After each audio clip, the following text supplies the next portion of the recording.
Shut up and sit down. अंतर्राष्ट्रीय बाल वर्ष पर निबंध। अंतर्राष्ट्रीय बाल वर्ष का आयोजन सन 1979 में संयुक्त राष्ट्र संघ के आह्वान पर किया गया था। इस आयोजन से विश्व स्तर पर एक समस्या उत्पन्न हुई। बालक प्रकृति की परम अनुपम कृति है, विश्व का भावी कर्णधार है। आज का बालक कल विश्व का नियामक और संचालक होगा।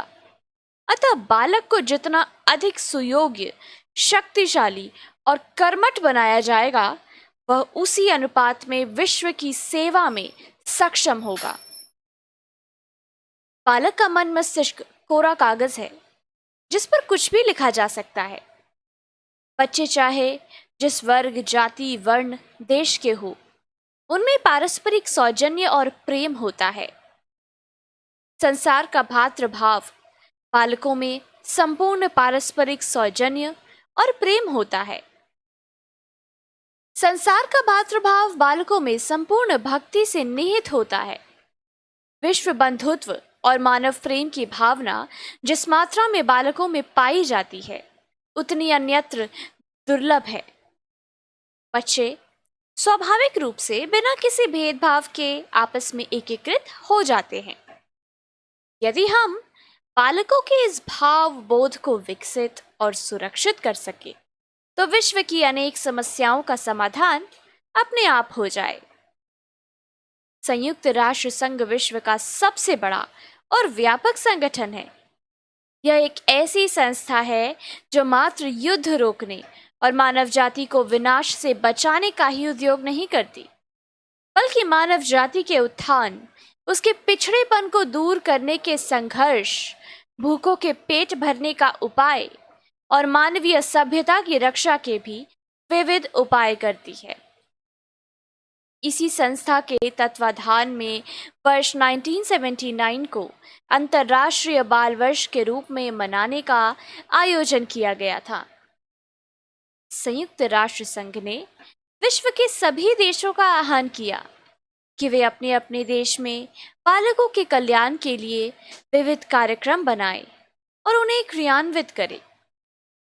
वैसे संयुक्त राष्ट्र संघ प्रतिवर्ष बालकों के कल्याण हेतु कार्य करता रहता है, जिसमें शिक्षा, स्वास्थ्य आदि प्रमुख है। किंतु सन 1979 वर्ष में उसने बालकों को दृष्टि में रखकर करने का आह्वान किया था। यह संस्था विश्व के बच्चों के लिए दवाएं, पौष्टिक आहार आदि की व्यवस्था करने को अपना प्रमुख कर्तव्य समझती है। भारत के संदर्भ में बाल वर्ष की अत्यंत उपयोगिता है। भारत विश्व के निर्धन देशों में गिना जाता है, जहां बालकों की शिक्षा की बात तो दूर, उन्हें भरपेट भोजन भी सुलभ नहीं होता। पौष्टिक आहार की कमी के कारण लाखों बच्चों का स्वास्थ्य अक्षुण्ण नहीं रह पाता है। इस व्यवस्था में भी बच्चों की जनसंख्या निरंतर बढ़ती जा रही है। भारत के लिए बालकों के जीवन रक्षा, चिकित्सा, शिक्षा दीक्षा और पालन पोषण की समस्या अत्यंत जटिल होती जा रही है। संयुक्त राष्ट्र संघ के आह्वान पर भारत सरकार ने भी अनेक योजनाएं इस दिशा में बनाई। गरीब और मध्यम वर्ग के बच्चों हेतु मुफ्त दवाइयों के वितरण संबंधी कार्यक्रम संपन्न हुए। विभिन्न प्रकार की प्रतियोगिताएं आयोजित की गई। अंतर्राष्ट्रीय बाल वर्ष में बच्चों को जन्म देने वाली महिलाओं को 3 मास की बजाय 4 मास का अवकाश दिया गया। सरकार ने संकल्प लिया कि पिछड़े वर्ग के बच्चों के स्वास्थ्य और शिक्षा दीक्षा पर विशेष ध्यान दिया जाएगा। भारत में संयुक्त राष्ट्र संघ की मान्यताओं के अनुसार कार्य करने में विशेष सक्रियता दिखाई गई। उन्नत देशों का यह कर्तव्य है कि पिछड़े देशों के बालकों के जीवन उत्थान हेतु आर्थिक और शैक्षणिक सहयोग दे, जिससे इस दिशा में प्रभावशाली कार्य हो सके। विकसित देशों ने इस क्षेत्र में कुछ कार्य अवश्य किए हैं, किंतु उतने ही पर्याप्त नहीं है।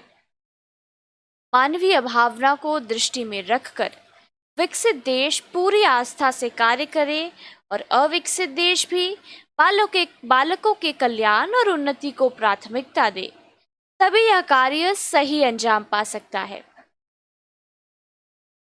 संयुक्त राष्ट्र संघ आयोजित अंतर्राष्ट्रीय बाल वर्ष का उद्देश्य पावन रहा है।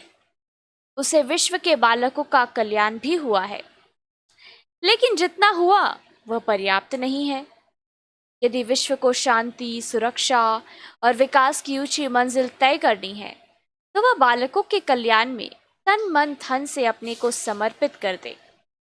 अन्यथा यह मान लेना होगा कि विश्व का भविष्य अंधकारमय है। आने वाली पीढ़ी ही सब कुछ होती है। उसका विकास ही भारत का सही विकास है। यदि अंतर्राष्ट्रीय बाल वर्ष हमारे मन में यह चेतना जागृत करने में कुछ भी सफल रहा, तो उसकी सफलता निश्चित है। हम आशावादी हैं, अतः यह मानने में हिचकिचाहट नहीं है कि विश्व बालकों की उन्नति के प्रति उपेक्षा भाव नहीं बरतेगा।